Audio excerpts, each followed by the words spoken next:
नमस्कार दोस्तों, मैं हूं संजय राजन। शाम के 7 बज चुके हैं और शुरू हो चुका है प्राइम डिबेट का समय। आप सबों का बहुत बहुत स्वागत है आपके इस पसंदीदा कार्यक्रम में। दोस्तों, वैसे तो उम्मीद थी कि आज चुनाव आयोग उत्तर प्रदेश के 10 रिक्त विधानसभा सीटों के उपचुनाव की तारीखों का ऐलान करेगा, लेकिन ऐसा हुआ नहीं। चुनाव आयोग की प्रेस कॉन्फ्रेंस हुई। 2 राज्य जम्मू कश्मीर और हरियाणा में होने वाले विधानसभा चुनाव को लेकर तारीखों का ऐलान कर दिया गया। जम्मू कश्मीर में धारा 370 समाप्ति के बाद राज्य का दर्जा हासिल होने के बाद ये पहला चुनाव होने जा रहा है। जम्मू कश्मीर की 90 विधानसभा सीटों पर 3 चरणों में चुनाव होना है। करीब 87 लाख मतदाता 90 सीटों के विधानसभा चुनावों के लिए अपने मताधिकार का प्रयोग करेंगे।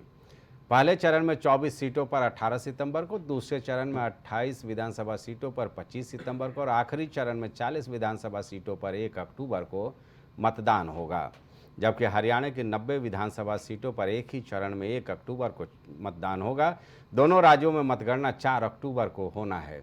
दोस्तों, आज उम्मीद थी कि इन राज्यों के चुनाव के साथ ही उत्तर प्रदेश के भी 10 रिक्त सीटों पर उपचुनाव की तारीखों का ऐलान हो जाएगा, लेकिन अभी तैयारियों में जुटे सारे सियासी दलों को उपचुनाव के लिए इंतजार करना पड़ सकता है, या फिर हो सकता है कि चुनाव आयोग इन्हीं राज्यों के साथ उत्तर प्रदेश में भी उपचुनाव को लेकर नोटिफिकेशन जारी कर दे। बहरहाल ये तो देखना होगा। लोकसभा चुनाव में सशक्त हुए इंडिया ब्लॉक के लिए इन 2 राज्यों का विधानसभा चुनाव एक बड़ी चुनौती से कम नहीं है। भारतीय जनता पार्टी और केंद्र की मोदी सरकार के लिए भी यह चुनाव परिणाम जम्मू कश्मीर में धारा 370 समाप्त करने का प्रमाण पत्र साबित हो सकता है।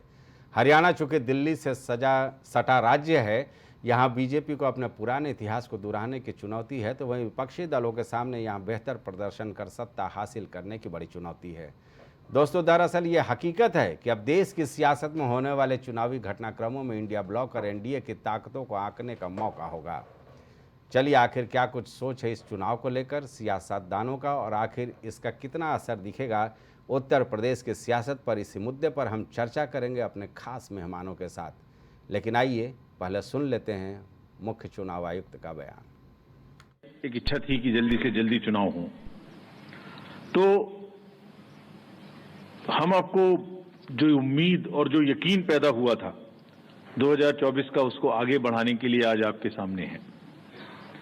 जम्मू कश्मीर के बारे में पहले जिक्र करूं तो आपको याद है कि मतदान केंद्र पर जो लंबी लंबी कतारें लगी हुई थी, वो जमहूरियत की ताकत का एक बहुत ही बेहतरीन मंजर पेश करती थी। वो सिर्फ लंबी कतारें नहीं थी, वो आवाम की उम्मीदें थी, जज्बातों और उनके मुस्तकबिल की नई तस्वीर लिखने की एक ख्वाहिश थी। Everybody wanted to participate, prove a point that we are here in this queue not only to vote but to demonstrate a very strong desire that democracy flourishes in this area. और उम्मीद और जमहूरियत की ऐसी झलक ये बताती थी कि आवाम तस्वीर बदलना चाहता है और अपनी तकदीर को खुद लिखना चाहता है।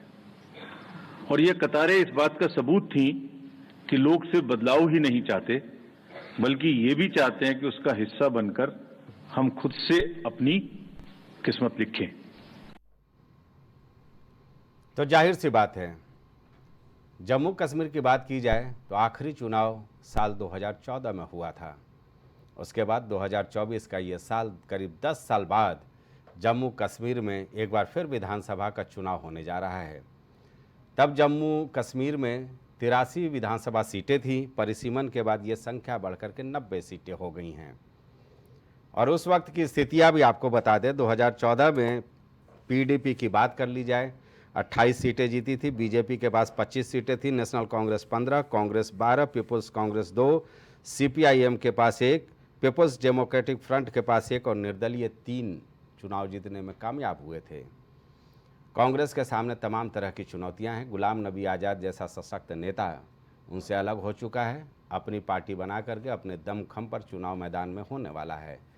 लेकिन निश्चित तौर पर जम्मू कश्मीर पर सबकी निगाहें टिकी हुई हैं। सिर्फ भारत में ही नहीं बल्कि पूरे विश्व में यहाँ होने वाले चुनाव एक नई इबारत लिखने वाला है, क्योंकि ये पहला चुनाव होगा जब धारा 370 समाप्ति के बाद होने जा रहा है। जाहिर सी बात है, बदलाव है। मैंने पहले भी आपको बताया था कि परिसीमन और परिसीमन के बाद जो स्थिति थी, जम्मू संभाग में पहले 37 विधानसभा सीटें थी, अब 43 हो गई हैं। कश्मीर में 46 से बढ़ कर के 47 हो गई हैं। चलिए, हमारे साथ हमारे खास मेहमान जुड़ चुके हैं। सबसे पहले हम उनका स्वागत कर लेते हैं। प्रवक्ता भारतीय जनता पार्टी के हमारे साथ ओपी सिंह साहब मौजूद हैं। ओपी सिंह साहब का बहुत बहुत स्वागत है इस खास चर्चा में। अरशद रजा हमारे साथ जुड़े हुए हैं, प्रवक्ता कांग्रेस हैं, आपका भी बहुत बहुत स्वागत है। प्रवक्ता समाजवादी पार्टी अतुल यादव जी भी हमारे साथ जुड़े हुए इस चर्चा में। अतुल जी, आपका भी बहुत बहुत स्वागत है। और राजेश आनंद जी वरिष्ठ पत्रकार की हैसियत से हमारे साथ स्टूडियो में मौजूद हैं। सबसे पहले राजेश जी, उम्मीद तो ये थी, हम लोग भी कयास लगा के बैठे थे और सारे सत्ता पक्ष और विपक्षी दल उत्तर प्रदेश के 10 विधानसभा की रिक्त सीटों पर उपचुनाव की तारीखों के इंतजार में बैठे थे, लेकिन ऐसा हुआ नहीं। लेकिन इतिहास चूंकि एक नया करवट ले रहा है जम्मू कश्मीर में, जाहिर सी बात है वहाँ पर चुनाव का ऐलान हो गया है। सुप्रीम कोर्ट ने दिसंबर 2023 में ही ये आदेश पारित किया था कि 2024 में हर हाल में चुनाव आयोग वहाँ पर चुनाव कराए। 10 साल का इंतजार, लेकिन नया इतिहास लिखा जाना है जम्मू कश्मीर में। राजेश जी, बिल्कुल 370 हटने के बाद ये जम्मू कश्मीर में पहला चुनाव है जिसमें जनता अपने मत का प्रयोग कर नई पार्टी और नई सरकार और नया तेवर, नई दिशा कश्मीर को देने जा रही है। देखिए, जम्मू और कश्मीर भारतीय जनता पार्टी के लिए हमेशा से सर्वोपरि रहा है। जम्मू में लगभग 47 सीटें हैं और कश्मीर 43 सीटें हैं। कश्मीर में 47 सीटें हैं। ये जो जम्मू और कश्मीर का तालमेल है, ये बड़ा अजीब है। वैसे आपको जानकारी दे दूं मैं कि 2019 में जो परिसीमन की प्रक्रिया शुरू हुई और जो परिसीमन आयोग का गठन किया गया, 2022 में परिसीमन आयोग ने जो विधानसभा की सीटें तय की हैं, वो लगभग जम्मू कश्मीर में 114 सीटें तय की हैं। हालांकि चुनाव 90 सीटों पे होना है। 24 सीटें जो हैं वो पाक अधिकृत कश्मीर में है जी। उसको भी भारत सरकार ने जो परिसीमन आयोग बनाया था उसने उसको जम्मू कश्मीर में शामिल किया। चुनाव 90 सीटों पे होना है। इस बार का जम्मू कश्मीर का चुनाव बड़ा दिलचस्प होगा। दिलचस्प इसलिए होगा कि भारतीय जनता पार्टी की प्रत्यक्ष रूप से जम्मू कश्मीर के चुनाव में बहुत बड़ी हिस्सेदारी नहीं दिख रही है। जम्मू में तो भाजपा सशक्त है, पर घाटी यानी कश्मीर में नेशनल कॉन्फ्रेंस और पीडीपी, इनका वर्चस्व सालों से चला आ रहा है। पिछले 10 सालों में वहां पे जो बदलाव देखने को मिले हैं, वो से वहां के युवाओं में इस चुनाव को लेकर बड़ा उत्साह है। और इसको लेकर जम्मू कश्मीर में जो इस बार की सरकार बनने जा रही है, इस बारे में सही आंकलन करना बड़ा कठिन होता जा रहा है। क्योंकि मैं आपको एक बताऊं कि संजय जी, अगर आप श्री नगर की ओर रवाना होंगे जम्मू से, तो जम्मू से जब आप घाटी की ओर चलेंगे तो हर मोड़ पे लिखा होता है यहाँ खतरनाक मोड़ है। बस यही समझ लीजिए कि जम्मू कश्मीर से चलकर कश्मीर जाने के लिए जो ये चुनावी बिसार बिछाई जा रही है, हर मोड़ पर खतरनाक मोड़ है। बड़ा संभल कर, बड़ा रणनीति बनाकर हर राजनीतिक दल को चलना होगा। हालांकि देखिए, मैं बताऊं कि कश्मीर में जिस हालात में नेशनल कॉन्फ्रेंस और पीडीपी का वर्चस्व होता रहा है, और हालांकि कई क्षेत्रीय पार्टियां भी उभर कर आई हैं। कांग्रेस के बड़े सशक्त नेता गुलाम नबी आज़ाद, जो मुख्यमंत्री भी रह चुके हैं जम्मू कश्मीर के, वो अब अपनी एक अलग पार्टी लेकर आए हैं। तो वहां पे सवाल इस बात का उठता है कि क्या इंडी गठबंधन क्या रूप लेगा। क्योंकि कांग्रेस के साथ पीडीपी का जाना, कांग्रेस के साथ नेशनल कॉन्फ्रेंस का जाना, क्या ये तीनों त्रिगुट बनकर इंडी गठबंधन का कहीं कुछ भला हो पाएगा? हमें तो नहीं लगता। हमारी आशंका ये है कि तीनों दल की एक दूसरे पे आरोप प्रत्यारोप और क्रियाकलापों पे उंगली उठाकर ही राजनीति नहीं राजेश जी, फारूक अब्दुल्ला का बयान आ भी गया है कि जी। वो अपने दम पे चुनाव लड़ेंगे। बिल्कुल। और जब उनसे सवाल पूछा गया कि इंडिया ब्लॉक के आप मेंबर हैं, तो उन्होंने ममता बनर्जी का उदाहरण पेश कर दिया बिल्कुल कि इंडिया ब्लॉक में हम रहेंगे लेकिन अपने दम पर हम चुनाव लड़ेंगे। सबसे दिलचस्प बात यह है कि तीनों पार्टियों ने, माने नेशनल कॉन्फ्रेंस ने, पीडीपी ने और भारतीय जनता पार्टी ने, तीनों ने मुख्यमंत्री का चेहरा अभी तक नहीं तय किया है। क्योंकि मेरा मानना है कि फारूक अब्दुल्ला उनका तकाजा हो गया। उन्होंने पीछे भी मुख्यमंत्री की कुर्सी अपने बेटे उमर अब्दुल्ला को सौंप दी थी। उधर पीडीपी के लिए मुफ्ती साहिबा जो हैं वो मुख्यमंत्री की दावेदार हैं। बीजेपी ने भी अभी अपने पत्ते नहीं खोले हैं। वहाँ जम्मू कश्मीर का चुनाव हमेशा से कभी जम्मू बढ़त लेता है तो कश्मीर का भी होता है, और कश्मीरियत को लेकर हमेशा से नेशनल कॉन्फ्रेंस और पीडीपी शिकायत करती रही है कि भारतीय जनता पार्टी जम्मू से सीटें जीत कर आती है और सरकार का इस बार का परिणाम जो 4 अक्टूबर को आएगा वो बिल्कुल कश्मीर की नई दिशा तय करेगा। और भारतीय जनता पार्टी के लिए 370 का प्रमाण पत्र जो आपने जिक्र किया वो वाकई प्रमाण पत्र हासिल करने के योग्य होगा।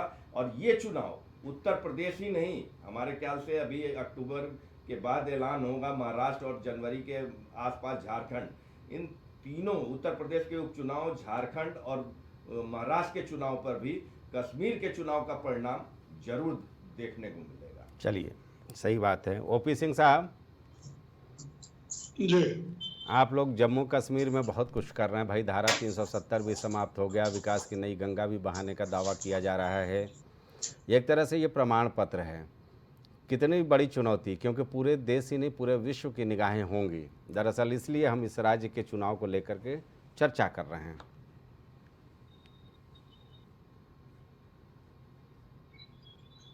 नहीं बल्कि पूरे विश्व की निगाह जो है जम्मू कश्मीर को लेकर के है और हर तरह की चीजों को लेकर।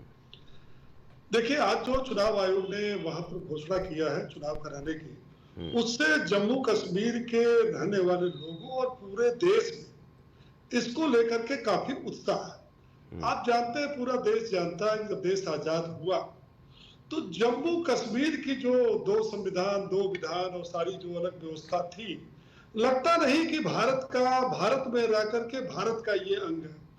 लेकिन मोदी जी की सरकार बनी तो लोगों को उम्मीद थी, और हम समझते हैं कि भारतीय जनता पार्टी ने जब जो चुनाव लोकसभा का लड़ रही थी तो जैसे राम मंदिर के प्रति प्रतिबद्ध थी, वैसे जम्मू कश्मीर के प्रति भी वह बार बार इस बात को संकल्प लेती थी कि वहां से धारा 370 हटाए।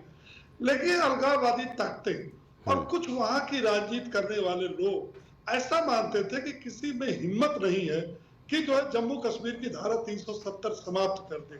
लेकिन इस देश के गृह मंत्री ने जब 5 अगस्त 2019 को लोकसभा के अंदर जब उन्होंने घोषणा किया तो आपने देखा कि उसके पहले यही जो है फारूक अब्दुल्ला, मुफ्ती मोहम्मद, इन लोगों ने धमकी दिया था, केंद्र सरकार को धमकी दिया था, पूरे देश को ये डराने की कोशिश किया था कि अगर धारा 370-35 से हटा तो कोई झंडा भारत का उठाने वाला नहीं मिलेगा, खून की नदियां बह जाएंगी। लेकिन आपने देखा झंडा भी उठा और खून की नदियां भी नहीं बही। खून की नदियां तो छोड़िए, एक कंकड़ तक नहीं चला।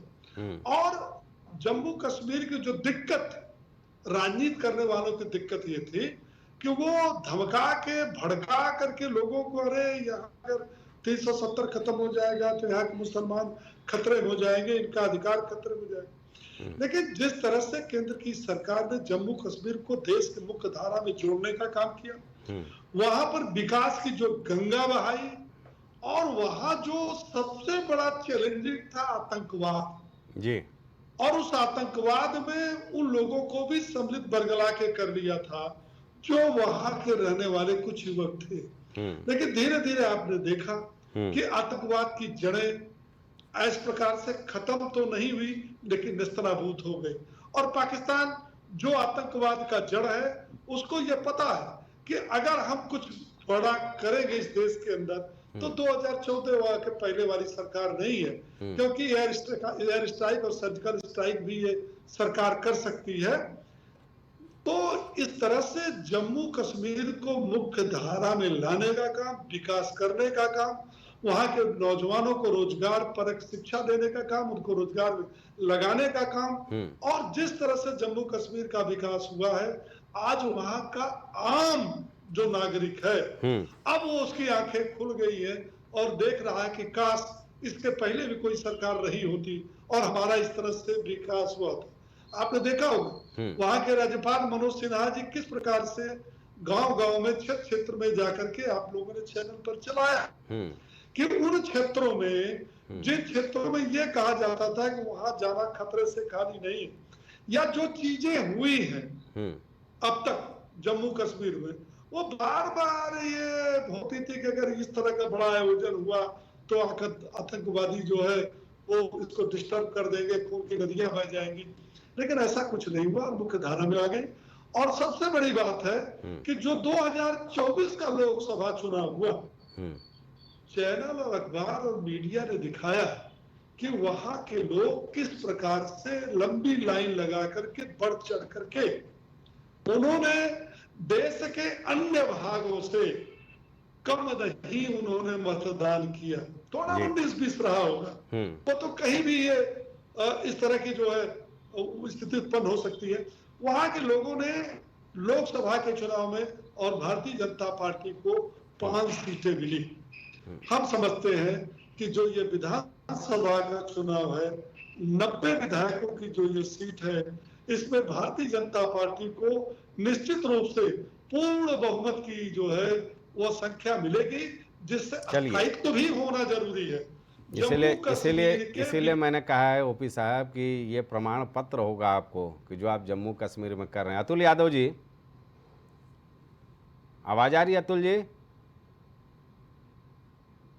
उन्होंने बहुत अच्छे तरह से, आपकी आवाज आ रही है? ठीक है, ओपी साहब आते हैं आपके पास, जरा जोड़ लेते हैं दूसरे प्रवक्ताओं को भी पहले चरण में, फिर चर्चा को आगे कर लेंगे। अतुल जी आवाज आ रही है? आपकी आवाज आ रही है भाई। दावा भारतीय जनता पार्टी का सुन लिया आपने, क्योंकि तमाम चीज़ें हैं। उत्तर प्रदेश में जब बाई इलेक्शन होगा तो उस पर हम चर्चा कर लेंगे, हालांकि आज तारीखों का ऐलान नहीं हुआ, लेकिन देश में अब कहीं भी चुनाव होगा ना तो हम पत्रकार 2 ही पैमाने पे आकलन करेंगे, इंडिया ब्लॉक और एनडीए।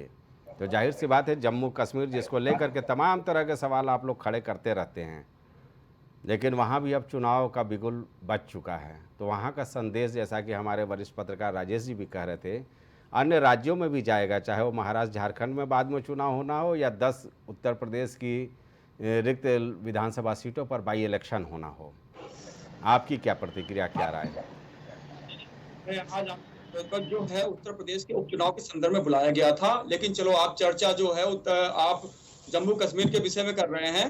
जो इंडिया गठबंधन, वो हमारे जो दल हैं वो मिल करके भारतीय जनता पार्टी को जवाब देंगे और जो सक्षम तरीके से चुनाव लड़ेंगे। और रही बात, हम इंडिया गठबंधन की तरफ से हैं और जो हमारी भूमिका होगी हम भी अपनी भूमिका को निभाएंगे। रही बात उत्तर प्रदेश में जब भी उपचुनाव होंगे तो यहाँ पर आप देखेंगे कि भारतीय जनता पार्टी कहीं भी नजर नहीं आएगी। भारतीय जनता पार्टी के द्वारा केवल जातिवादी राजनीति करी जा रही है। अभी आपने उत्तर प्रदेश में देखा होगा कि विधानसभा में माननीय मुख्यमंत्री जी के द्वारा सिर्फ एक धर्म और एक जाति के व्यक्ति का जो उसमें जो लखनऊ की घटना थी उसमें दोषी मतलब नाम लिया गया। इससे क्या साबित करना चाहते, जबकि उस घटना में अन्य लोग भी थे। तो ये जो चीजें हैं जनता जानती है, जनता जो है एक करारा जवाब देगी। और रही बात उत्तर प्रदेश में, हम 10 की 10 जो सीटें हैं उपचुनाव में उसको हम जीतेंगे और समाजवादी पार्टी अपने बलबूते और साथ में अपने इंडिया गठबंधन के सहयोगियों के साथ हम उत्तर प्रदेश की 10 की 10 सीटें जीत करके, जो महंगाई है, बेरोजगारी है, इन चीजों पे सरकार कभी नहीं बोलती है। तो उत्तर प्रदेश में जो है समाजवादी पार्टी जनता की बातों को उठाते हुए प्रमुखता से अपनी बातों को जनता तक पुनः पहुंचाएगी और अपने पीडीए के नारे के साथ जनता के बीच में जा रही है। और आगे आप चुनाव परिणाम देखेंगे, 27 में हम भारतीय जनता पार्टी का उत्तर प्रदेश से सफाया करेंगे। देखिए अतुल जी, जाहिर सी बात है जम्मू कश्मीर चुनाव में आप लोग बेशक सहयोगी दल बने इंडिया ब्लॉक के लिए, लेकिन हरियाणा में तो समाजवादी पार्टी चुनाव लड़ेगी ना, जो सूत्रों के हवाले से खबर है हमारे पास। राष्ट्रीय अध्यक्ष के द्वारा कहा गया है कि हम हरियाणा के चुनाव में हम पार्टिसिपेट करेंगे और बहुत पुरजोर तरीके से पार्टिसिपेट करेंगे। जम्मू कश्मीर को लेकर के भाई आपका क्या आकलन है? 370 समाप्त होने के बाद क्या हालात वहां बदले हैं? आप लोगों का क्या आकलन है विपक्षी दलों की हैसियत से? देखिए, आज जो समस्याएं जबकि नजर आ रही है, भारतीय जनता पार्टी जो है वहां पर कहीं भी नजर नहीं आएगी। जो इंडिया गठबंधन के दल हैं वो वहां पर जीत हासिल करेंगे। वहां पे भी महंगाई है, अन्य चीजें हैं, अन्य समस्याएं हैं जो जिनका निदान जो है इंडिया गठबंधन ही कर सकता है और इंडिया गठबंधन की तरफ ही जनता की निगाहें हैं। चलिए अरशद रजा साहब, भाई जम्मू कश्मीर की जब चर्चा होगी तो बात तो कांग्रेस और भारतीय जनता पार्टी की ही होगी। स्थानीय दलों के साथ क्या आप समीकरण बना पाएंगे? ये निश्चित तौर पर सोचने वाली बात है। सबसे पहले आपको बताऊं कि जम्मू कश्मीर और हरियाणा में आज चुनावी घोषणा का तारीखों का ऐलान हो गया है। और आपको बता दें कि कश्मीर और हरियाणा की जो धरातल के मुद्दे हैं, जमीनी मुद्दे हैं जिस पर जनता त्रस्त है और जनता अपने समस्याओं का समाधान चाहती है, न तो उस पर प्रधानमंत्री जी बात कर रहे हैं और न ही भारतीय जनता पार्टी का कोई मंत्री, नेता या विधायक, सांसद उस पर बोलने की हिमाकत कर रहा है।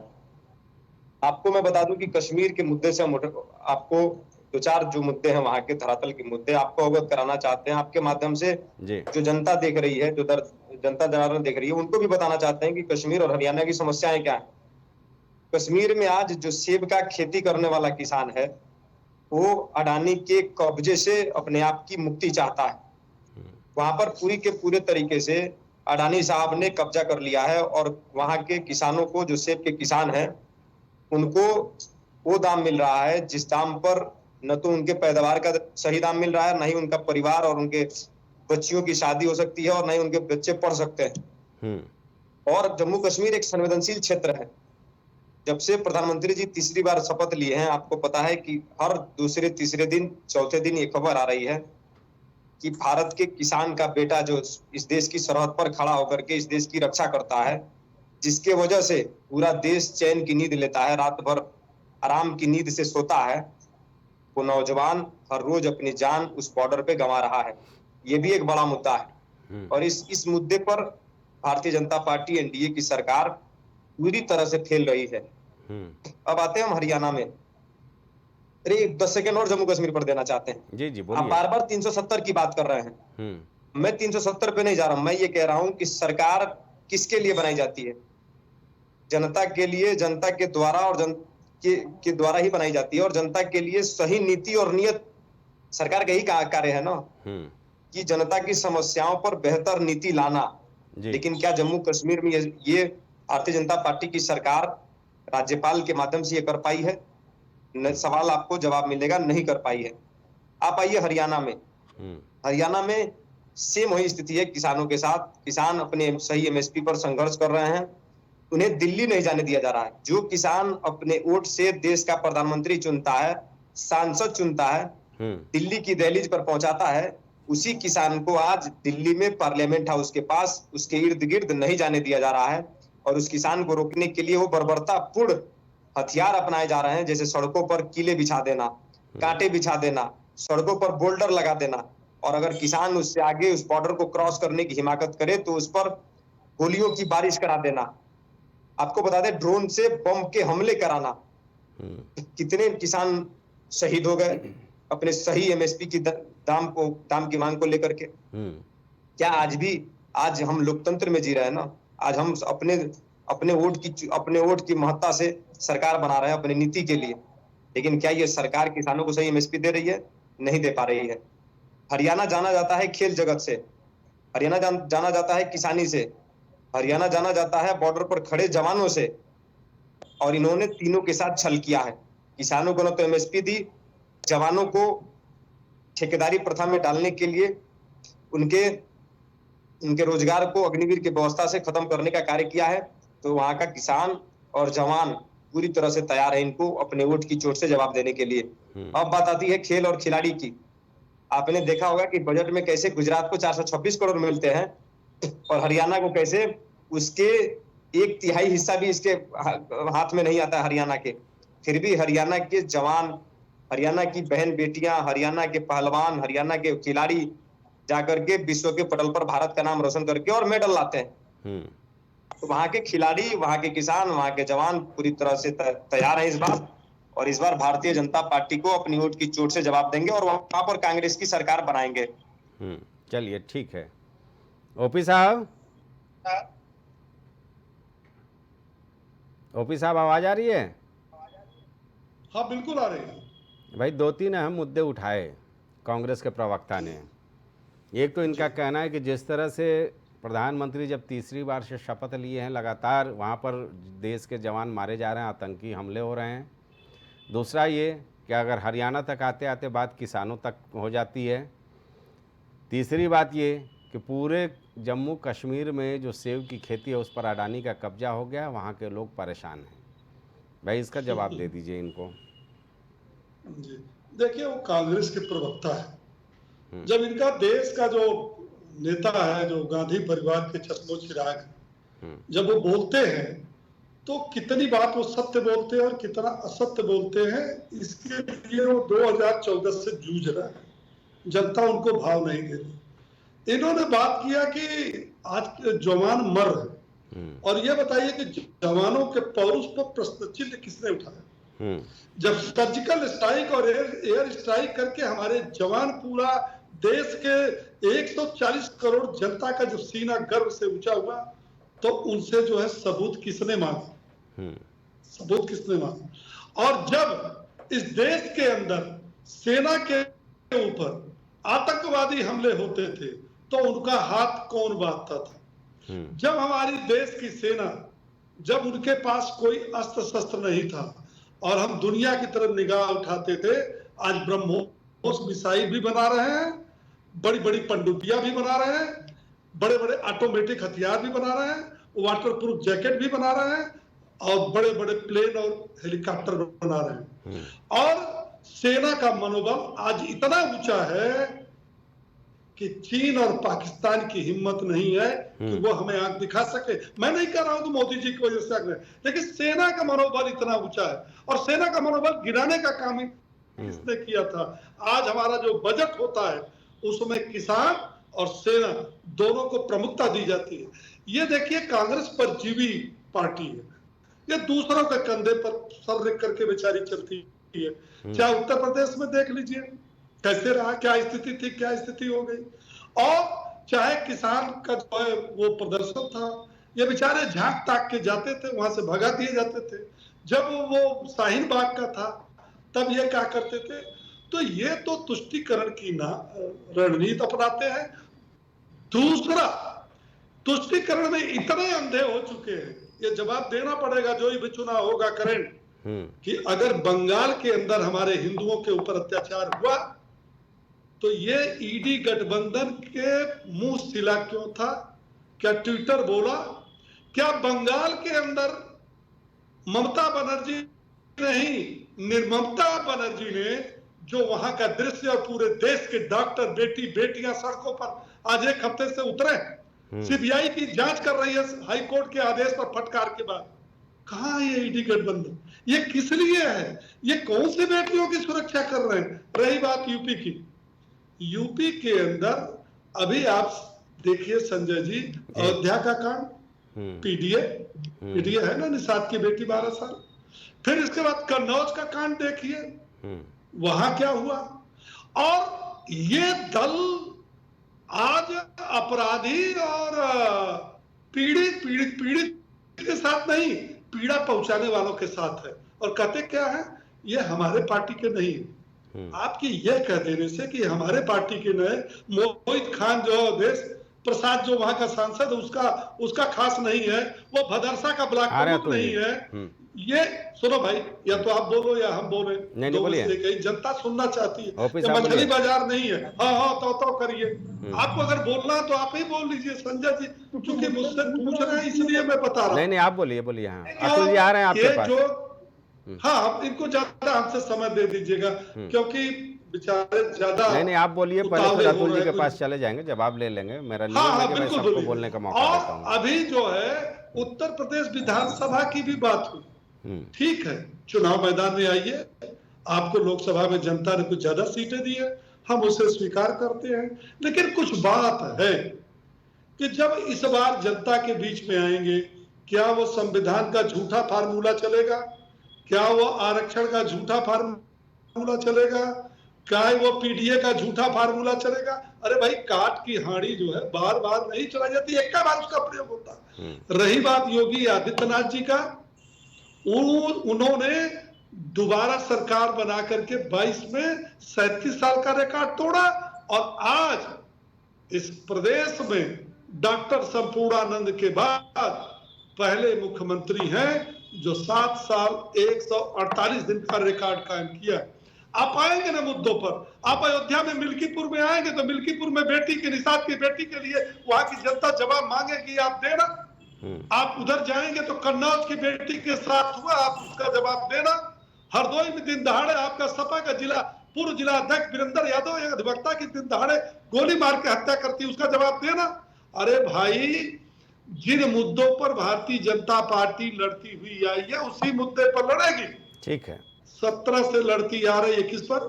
उत्तर प्रदेश की कानून व्यवस्था, उत्तर प्रदेश का विकास, जन कल्याणकारी योजनाएं जो सबके लिए चली। हम तो सैफई महोत्सव नहीं मनाते थे 300 करोड़ में, और जब सरकार से हटे तो क्यों नहीं सैफई महोत्सव मनाते?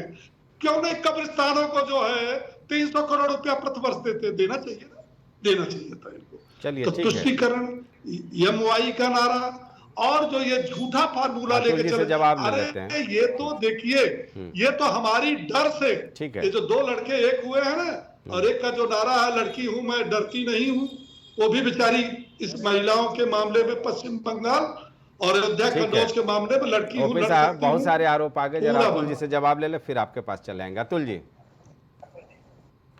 जी, जो ये कन्नौज की घटना की बात कर रहे हैं, जिक्र कर रहे हैं, और आपके चैनल के माध्यम से मैं बताना चाहता हूं, जो समाजवादी पार्टी के द्वारा स्पष्ट कहा गया है कि उक्त नेता का हमारे लंबे समय से, हमारी पार्टी से लंबे समय से कोई लेना देना नहीं है, एक चीज। दूसरी चीज है कि आपने देखा होगा इन्हीं का सत्ता शासन, यानी कि जिला प्रशासन, और वहां पे अधिकारी किसके द्वारा स्वागत और सम्मान कर रहे हैं या पारितोषिक दे रहे हैं। तो ये चीज सोचनीय विषय है कि सत्ता शासन किसका है और स्वागत और सम्मान कौन कर रहा है, कौन सा अधिकारी कर रहा है। एक चीज है, आपने देखा होगा कि कोई भी घटना हो, समाजवादी पार्टी को देना भी उचित नहीं लगता। समाजवादी पार्टी बहुत ही अपनी बातों को लेकर के जनता के प्रति संघर्ष करने वाली पार्टी है और हर चीज पे मुखर होकर के बोलने वाली पार्टी है। रही बात अपराधी होता है, रही बात है जांच का विषय है, पुलिस है, प्रशासन है, ये सब जांच करके उचित निष्पक्ष कार्रवाई करें, चाहे किसी के संदर्भ में हो। अपराधी की जो जांच नहीं होती। रही बात कन्नौज के विषय में, मैं ये बात कहना चाहता हूं कि क्या वहां पर एक दल विशेष के लोग गए कि नहीं गए छुड़ाने के लिए। और रही बात भारतीय जनता पार्टी जो उत्तर प्रदेश में है, माननीय योगी जी जो हैं, केवल क्या हुआ कि आप देख सकते हैं कि कई बार आपने देखा होगा सिर्फ एक धर्म विशेष और एक जाति विशेष के लोगों का नाम लेते हैं। क्या ये उत्तर प्रदेश में अन्य जाति विशेष के लोग नहीं अपराध करते हैं, या सिर्फ एक टारगेट किया जाता है एक धर्म के लोगों को, एक जाति के लोगों को?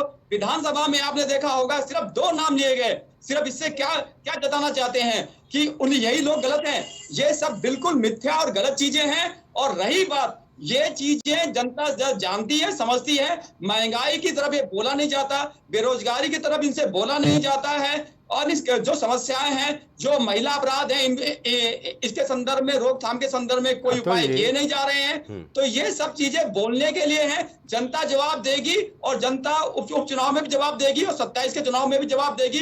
भारतीय जनता पार्टी का उत्तर प्रदेश से सफाया अभी 24 के चुनाव में भी हुआ है, लोकसभा चुनाव में, और अभी उपचुनाव में भी होगा, और 27 का जो विधानसभा चुनाव होगा उसमें भारतीय जनता पार्टी की नजर नहीं आएगी, और समाजवादी पार्टी अपने पीडीए और जनता के जो मुद्दे हैं उनको लेकर के जीतेगी और सरकार बनाएगी।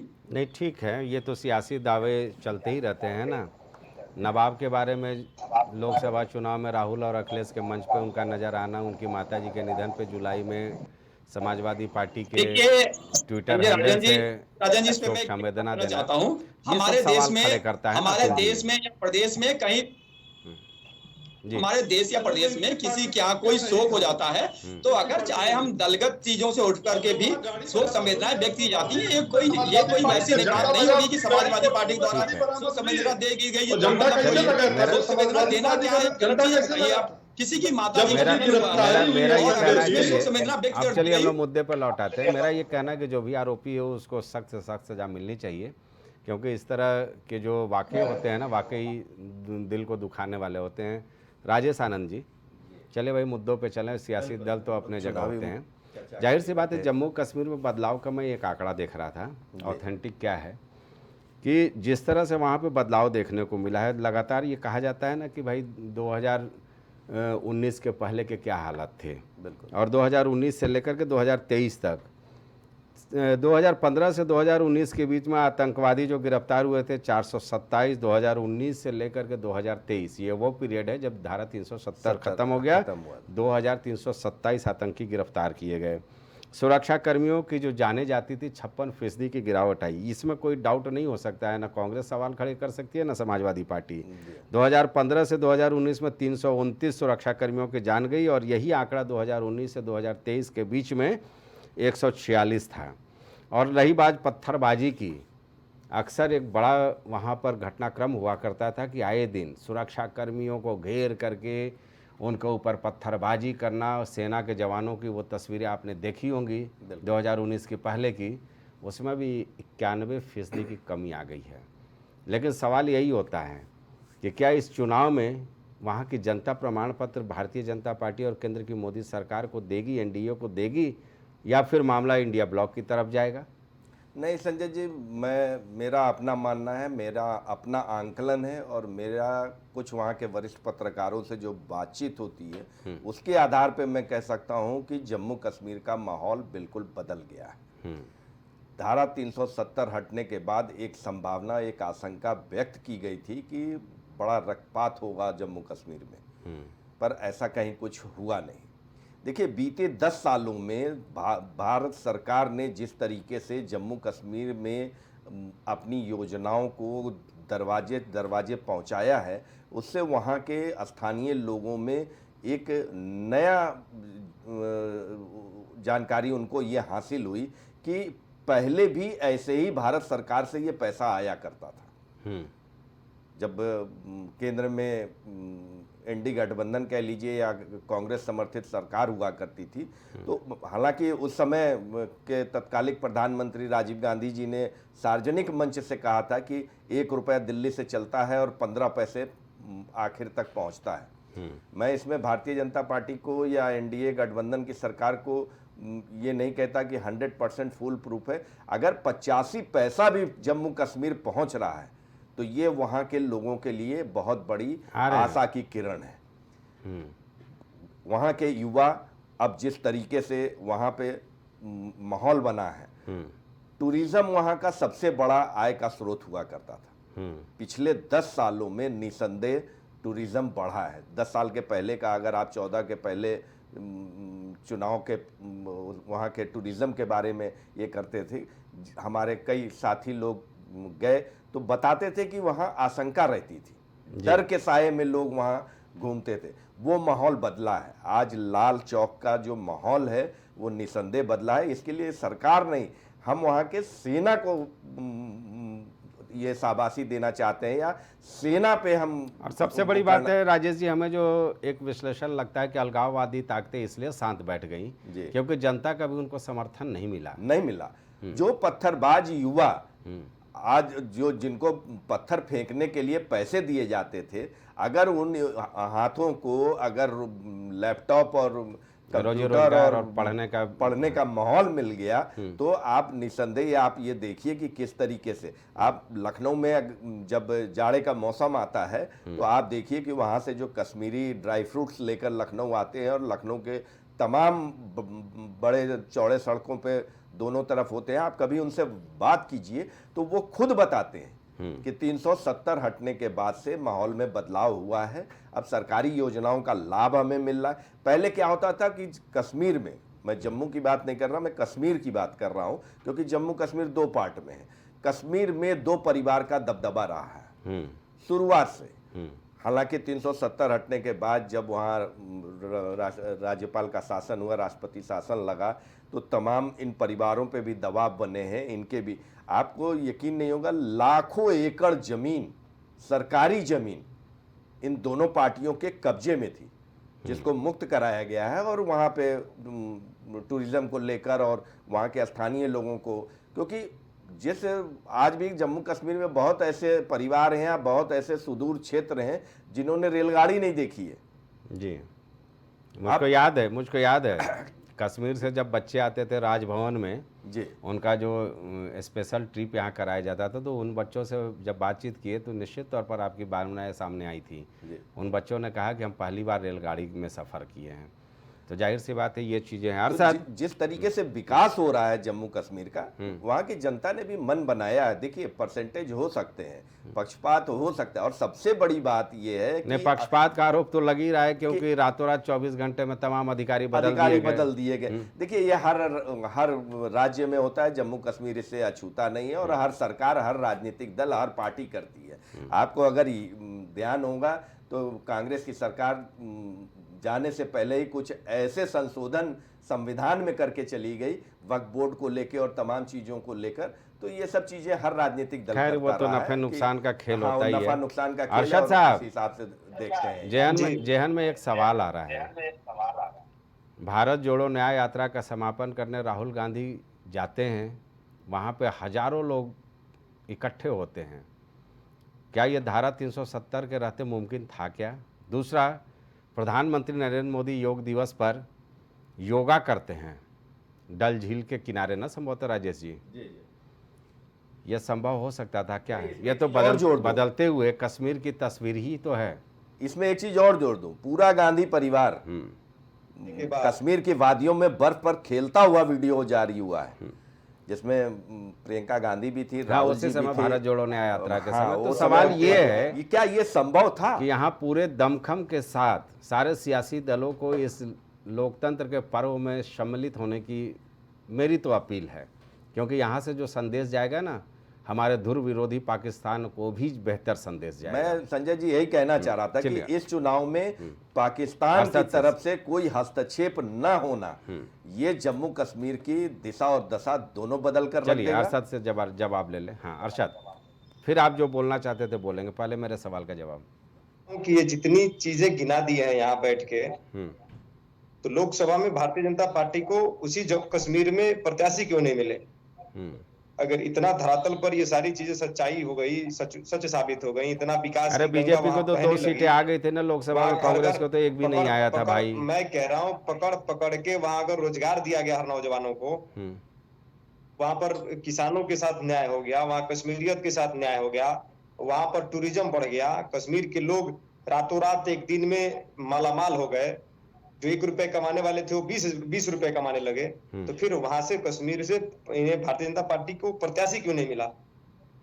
और मैं आपको कह रहा हूँ 85 सीटें कहाँ मिल जाएंगी लोकसभा में भाई? 2 सीटें तो बीजेपी को मिली ना। प्रत्याशी क्यों नहीं मिला? मैं बोल रहा हूँ प्रत्याशी क्यों नहीं मिला। अच्छा, प्रत्याशी क्यों नहीं मिला? हाँ, मैं 85 नहीं बोल रहा हूँ, मैं बोल रहा हूँ प्रत्याशी क्यों नहीं मिला वहां से। प्रत्याशी, ठीक है। हाँ, अगर आपने इतना ही काम कर दिया है, धरातल पर आप आकर के खड़े हैं, तो फिर आपको प्रत्याशी तो मिलना चाहिए ना भारतीय जनता पार्टी के टिकट पर। विकास और डेवलपमेंट, दूसरी चीज, चुनाव और चुनाव के परिणाम से कोई ये नहीं होता। उससे मैं चुनाव के परिप्रेक्ष्य में नहीं, मैं वहां की विकास की बात कर रहा हूँ। और रही बात विकास से और चुनाव के उससे, तो जितना विकास उत्तर प्रदेश में मायावती के समय, अखिलेश के समय हुआ, तो उनको कभी सत्ता से जाना नहीं चाहिए था। शीला दीक्षित ने दिल्ली को दिल्ली बनाया था, चंद्रबाबू नायडू ने पहला इलेक्ट्रॉनिक सिटी हैदराबाद में बनाया था, वो कभी चुनाव नहीं आते, सब लोग सत्ता से चले गए। हाँ, तो चुनाव का विकास से इन सब चीजों से कोई लेना देना नहीं होता। अरशद जी आगे कंटिन्यू करें आप। ये बतौर पत्रकार बैठे हैं क्या यहाँ, या भारतीय जनता पार्टी का घोषित प्रवक्ता बैठे हैं? और उस पर मत जाइए, उसमें मत जाइए आप अपने। नहीं, ये बोले नहीं, ये हकीकत नहीं है क्या? ये हमारे बीच में इंटरप्ट करेंगे, नहीं आप बोलिए, आप बोलिए। लोकतंत्र की यहाँ भी हत्या करेंगे क्या? ये जो कि रास्ते पूरे पर देश में लोकतंत्र की हत्या कर रहे हैं, संविधान को तार तार कर रहे हैं, और डिबेट में भी ये लोकतंत्र की हत्या करने का प्रयास कर रहे हैं। काहे का लोकतंत्र? मैं आपसे कह रहा हूं कि इस देश की सच्चाई, मैं कह रहा हूं इस देश की सच्चाई है क्या आज? किसी भी प्रदेश में चले जाइए, थाने चौकियों में और तहसीलों में किस प्रकार की लूट मची है, किसी से छुपा हुआ नहीं है। ये हर कोई जानता है, भारतीय जनता पार्टी के नेता भी जानते हैं, विधायक भी जानते हैं, वो मैं सवाल विपक्षी दल के लोग भी जानते हैं। तमाम तरह की चर्चाएं होती है डिबेट में। मैं आपको कह रहा हूं, अभी जो मैंने सवाल किया वो बताओ। मैं उसी का जवाब देने जा रहा हूं। आप सुनिए 2 मिनट, ये बीच में लग रहे हैं बोलने। नहीं बोलिए बोलिए। मैं कह रहा हूं कि आज जिस मुद्दे पर आप ये डिबेट रखे हैं, हरियाणा और जम्मू कश्मीर पर, मैं ये कह रहा हूं कि क्या राजनीतिक मसले में चुनाव जीतने के लिए क्या इस कदर राजनीति को ला करके खड़ा कर दिया जाएगा कि कभी शिक्षा, स्वास्थ्य, सड़क, बिजली, पानी, रोजी रोटी, कपड़ा, मकान पर जब चर्चाएं हुआ करती थी इससे पहले चुनाव में, तो आज इस चुनाव में आकर के कौन से मुद्दे आके खड़े हो गए हैं? कोई ऐसा भाषण नहीं होता है जिसमें हिंदू मुसलमान ना हो जाए, कोई ऐसा भाषण ना हो जिसमें मंदिर मस्जिद ना हो जाए, कोई ऐसा स्पीच ना हो जिसमें ध्रुवीकरण का खेल ना हो। तो क्या इससे देश आगे की राह पर तरक्की करने के बजाय, मैं आपको कह रहा हूं कि डेवलपमेंट में जो दुगुनित रफ्तार पकड़नी थी, क्या वो पकड़ पाएगा? सभी को आपको विश्वास में लेना पड़ेगा। अभी आप कुछ दिन पहले देखे हैं, 15 अगस्त को नेता विपक्ष आदरणीय श्री राहुल गांधी जी को, जो जननायक हैं, भारत जोड़ो यात्रा कन्याकुमारी से कश्मीर तक किए, उसके बाद भारत जोड़ो न्याय यात्रा उन्होंने स्टार्ट किया और जन जन तक जाकर के दलितों, शोषितों, पीड़ितों, वंचितों, किसानों, मजदूरों, युवाओं, महिलाओं से उनके दर्द पीड़ा को सुना और उनकी आवाज बन करके लगातार उनके मुद्दे पर संघर्ष किया। और उस नेता विपक्ष को जो कैबिनेट मंत्री की हैसियत रखता है, इनकी कुंठित मानसिकता ने 5वें में रो में ले जाकर के बैठा दिया। आप ये फर्क है कि कांग्रेस की सरकार हुआ करती थी तो माफ कीजिएगा, लाल कृष्ण आडवाणी जी पहले रो में बैठा करते थे, और आप में और हम में ये अंतर है। जब देश को रिप्रेजेंट करने की बारी आई तो सबसे अच्छे वक्ता के तौर पर उस वक्त अटल बिहारी वाजपेयी हुआ करते थे। कांग्रेस ने पार्टी नहीं देखा था, कांग्रेस ने अटल बिहारी वाजपेयी के नाम को सुझा करके विदेश के पटल पर देश का मान बढ़ाने के लिए भेजा था। बड़ा दिल रखना पड़ता है राजनीति में, लेकिन बड़े अफसोस के साथ कहना पड़ रहा है कि भारतीय जनता पार्टी के पास न तो दिल है और ना ही दिमाग है। अगर दिल और दिमाग होता तो आज ये देश का नौजवान रोजगार के लिए दर की ठोकरें नहीं खाता, डिग्रियां लेकर के सड़कों पर नहीं घूमता, चाय की दुकान खोल करके नहीं बताता कि डिप्लोमा चाय वाला हूं, कि बीटेक चाय वाला हूं, कि बीएड चाय वाला हूं, कि एमटेक चाय वाला हूं। वो ठेला खोल के ये नहीं कहता कि मैं बीटेक पकौड़ा वाला हूं, कि एमटेक पकौड़ा वाला हूं, कि बीएड पकौड़ा वाला हूं। उसको बताने की जरूरत नहीं पड़ती। और इसी उत्तर प्रदेश में जिस गोरखपुर के शहर में रहते हैं योगी आदित्यनाथ जी, जाइएगा, पंडित दीनदयाल उपाध्याय विश्वविद्यालय है, उस विश्वविद्यालय के सामने ठीक सामने एक बहन चाय की दुकान खोली है और अपने पूरे डिग्रियों का वहां बायोडाटा दिया है। कहिएगा योगी आदित्यनाथ जी गोरखपुर में पहले उस बेटी को रोजगार दे दे, उसके बाद रोजगार पर बात करें। आप रोजगार के विषय पर फेल हैं, आप किसान के मुद्दे पर फेल हैं। ये तो खबर मैंने भी देखी है। हाँ, मैं आपके धरातल की सच्चाई बता रहा हूं आपको।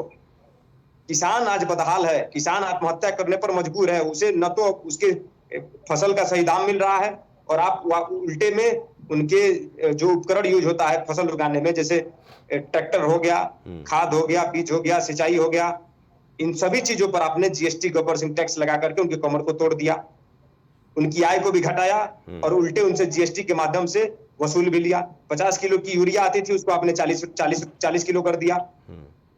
तो आप कहां किसान के साथ न्याय कर रहे हैं?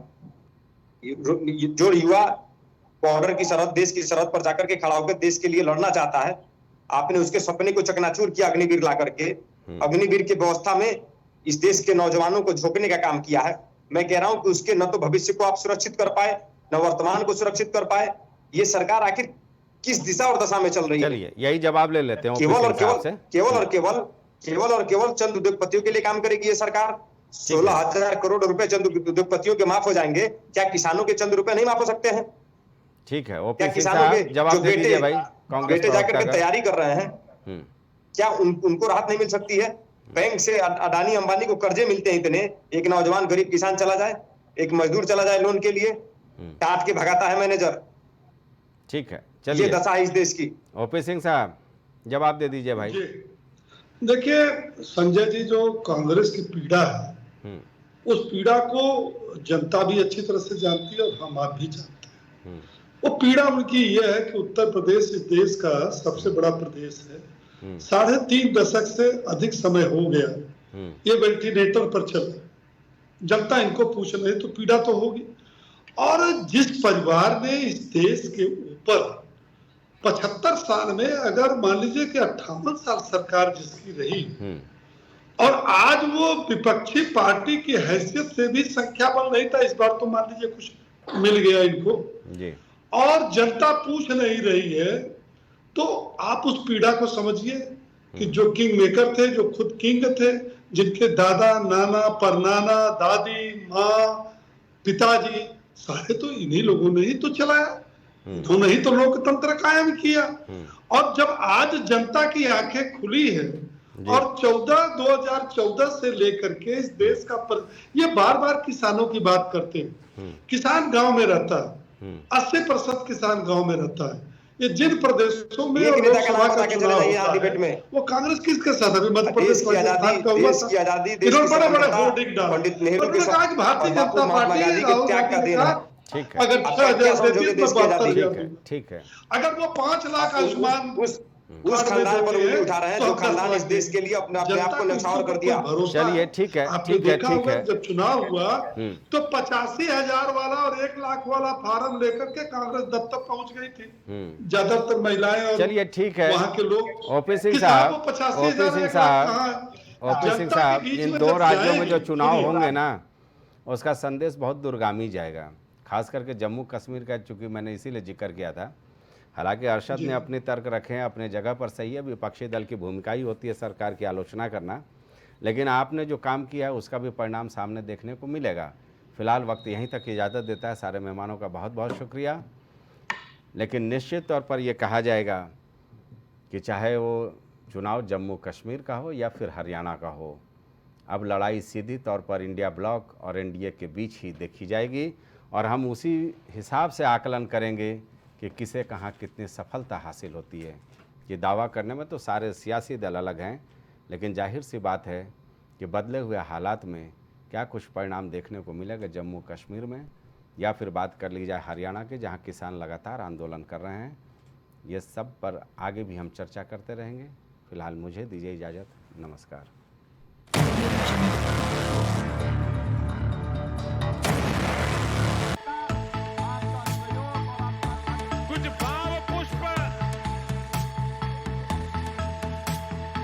आप देख रहे हैं प्राइम टीवी, सच साहस सरोकार।